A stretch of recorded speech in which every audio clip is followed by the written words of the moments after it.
ya nos encontramos con el director de la Escuela de Economía de la UAS, licenciado Nicolás Jiménez. Buenas noches, licenciado, ¿cómo se encuentra? Bien, para mí es un placer, y con esto te estoy diciendo también buenas noches. De nuevo por aquí, es la segunda vez que participamos en este importante programa y aquí estamos a tus órdenes. Bueno, pues para nosotros siempre tener personas como usted acá de invitado es un gusto y un placer. Pues de inmediato vamos a preguntarle cómo está la Escuela de Economía de la UAS. Tú sabes que cuando una unidad académica se sustenta en la integridad de un programa de trabajo, las cosas tienen que funcionar más que bien. Y así está ocurriendo con la Escuela de Economía. Nosotros sometimos un programa de gestión y ese programa de gestión se está desarrollando conforme se planificó. Recordarte, por ejemplo, que dentro de las cosas que colocamos en ese programa de gestión, lo que estoy haciendo en este momento acá es parte del programa, que es participación pública de la escuela. Y tanto lo hago por acá como por otros programas que me invitan, ¿verdad? Y te agradezco mucho porque tú al mismo tiempo le estás abriendo espacio a la escuela para que se difunda lo que se está haciendo. Uno de los eslabones fundamentales, un pilar fundamental para hablarlo de manera más concreta, que hemos estado desarrollando es cómo hacer que el proceso de aprendizaje no solo se alimente de los conocimientos que tienen los estudiantes y los profesores, sino que al mismo tiempo se dé un reforzamiento mediante el desarrollo de conferencias magistrales. Ya iniciamos, tal y como lo planteamos en el programa, con un ciclo de conferencias nacional e internacional. Así rápidamente, que eso lo inauguramos el mes pasado.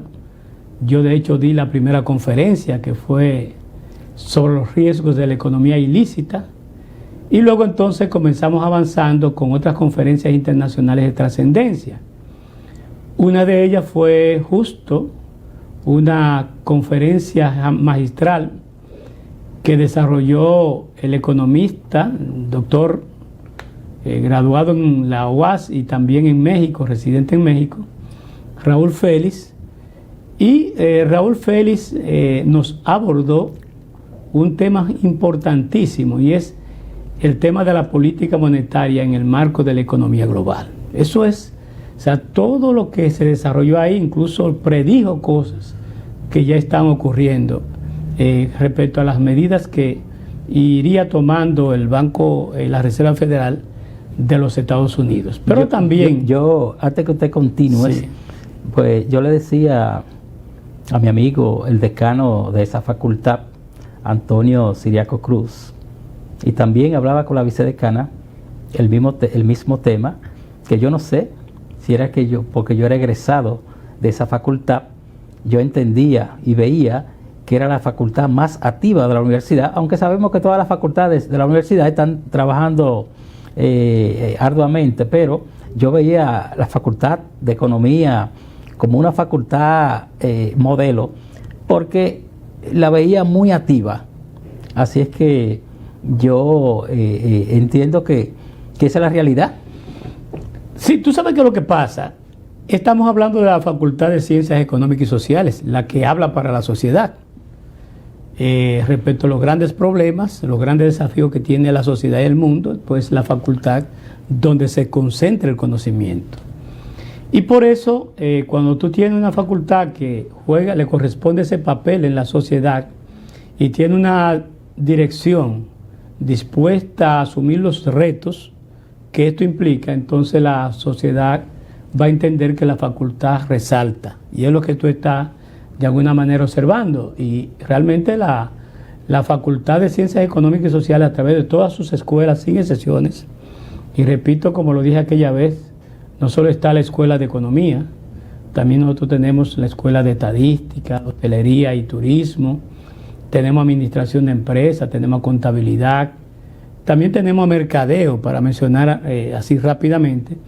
Y cada una de estas escuelas están jugando un papel extraordinariamente importante mediante el desarrollo de conferencias, en este caso, pero programas académicos de trascendencia. Usted me y hablaba, dando un apoyo importantísimo a la investigación y la extensión. Usted me hablaba del tema de la capacitación internacional. Y cortamos precisamente cuando se produjo la emotividad o la pregunta emotiva del tema del dinamismo de la facultad, pero usted me hablaba del tema de la capacitación internacional. Sí, la idea es la siguiente, o sea, la capacitación local la reforzamos con conferencias internacionales, ¿verdad? Y en ese sentido, tratamos de localizar internacionalmente personas de altos conocimientos que sean, como una forma de decirlo así, sean autoridad en el campo que estén desarrollando. Y en este caso te estaba mencionando Raúl Félix, un doctor, es licenciado, graduado en economía, pero es doctor, graduado en México y es profesor del CIDE en México. Y él desarrolló esa conferencia sobre el tema de las políticas monetarias frente a la economía global. Pero además de esa conferencia, desarrollamos otra desde Costa Rica, con el doctor también Rafael Díaz. Y él nos abordó un tema de mucha trascendencia en estos momentos de crisis, que es el tema de la cadena global de valores y las nuevas perspectivas teóricas y los nuevos paradigmas. Buen tema. Sí, los nuevos paradigmas. Entonces Rafael abordó este tema con una asistencia incluso masiva, como también fueron las otras dos, de estudiantes y profesionales, porque este enfoque no solo, yo lo veo desde el punto de vista de profundizar el conocimiento de aprendizajes de los estudiantes, sino también de actualización profesional. Entonces, esas 3 conferencias ya las hicimos el mes pasado. Ahora el lunes tenemos una conferencia, en este caso no la estamos organizando nosotros, sino dando un apoyo directo porque descansaron en nosotros, que es el Ministerio de Proyectos Especiales a través de Ney Cabrera, que es el próximo lunes a las 4 de la tarde. Ahí se va a hablar de un tema de mucha relevancia y es la economía circular y los nuevos paradigmas. Estamos hablando de ciencia. Ese es un buen tema. Y te invitamos, por favor, es en el Paranifo de la Escuela de Economía Presencial. Allá estaremos. De la facultad, claro. Perdón. Y entonces ahí estaremos con Ney Cabrera ese día. Pero el 30, para cerrar prácticamente el ciclo, solo depende de un contacto que te lo comunico ahora, pero si no se da ese contacto, si no se ratifica, el 30 tenemos nada más y nada menos que el director general de aduana, en una conferencia también ahí en el Paraninfo de la facultad, cuyo título es República Dominicana como hub logístico. Y eso va a ser el 30 a las 6 de la tarde, la cual también aprovechamos para invitarte porque va a ser una conferencia que la gente va a aprender mucho. Ahí estaremos. Estamos en el hilo, lo que pasa es que hay una situación que se ha dado de salud, de una exposición internacional de la CEPAL. Se continúa el ciclo de conferencias y hay una conferencia con un funcionario, el economista principal de la Comisión Económica para América Latina de la CEPAL, que se iba a desarrollar ahora, pero se dieron cambios en la CEPAL, hay un nuevo secretario ejecutivo y entonces estamos reprogramando la actividad y yo te la voy a poner en conocimiento inmediatamente tengamos la nueva fecha. De modo que con esto vamos a terminar el año y en enero comenzamos de nuevo con el ciclo de conferencias donde ya hay programadas varias conferencias, según vayan llegando y concreticemos, te la vamos a hacer llegar. Pero estamos hablando de conferencias con expertos internacionales y locales en ese campo. Eso es por vía de las conferencias. Pero también por vía de la propuesta que habíamos hecho de que vamos a desarrollar, presentar a los organismos competentes niveles de maestría, todos los posgrados, ya que hemos hecho. Primero ya elaboramos una propuesta, fue aprobada por su consejo de la escuela y ya llevada a la instancia de posgrado, el consejo de posgrado ya pendiente que se reúna, y es una propuesta de maestría. Oye, qué interesante. Desarrollo económico local bajo el título de Planificación de Desarrollo Local. Wow. Eso es un trabajo que vamos a hacer a nivel global, a nivel nacional, incluso los municipios, el Ministerio de Planificación, Economía y Desarrollo puede tener un espacio importante ahí, podría tenerlo, pero estamos ayudando a contribuir con impulsar el trabajo de los municipios en el país, en la medida que esta maestría logremos que ellos se incorporen en ello a participar en su formación. Eso es importantísimo. Conociendo parte del aspecto que encierra el programa del año, de verdad que son temas de mucho interés.